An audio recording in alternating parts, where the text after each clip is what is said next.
બાળ મિત્રો, આજે આપણે ગ્લુકોઝ વિશે વાત કરવા જઈ રહ્યા છીએ. તમને ખબર છે આ ગ્લુકોઝ આપણા શરીરમાં શું કરે છે? ના લાલા, અમને ખબર નથી. લાલા, ગ્લુકોઝ તો મીઠું હોય ને, અને આ તો બીમાર લોકોને આપે છે ને લાલા. શરીરને એનર્જી આપે છે, એટલે શરીરમાં શું થાય લાલા?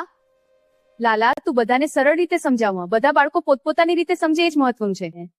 જુઓ બાળ મિત્રો, જ્યારે તમે દોડો છો, રમો છો કે વિચારો છો, ત્યારે તમને ઉર્જાની જરૂર પડે છે ને.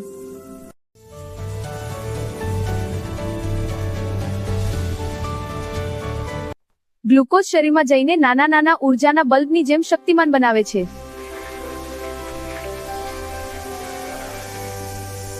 લાલા, એટલે જ ડોક્ટર આપણને ગ્લુકોઝ બોટલ આપે છે જ્યારે આપણે અશક્ત હોઈએ. હા સાચું, શરીર કમજોર પડી જાય ત્યારે ડોક્ટર ગ્લુકોઝ દ્વારા તાત્કાલિક શક્તિ આપે છે.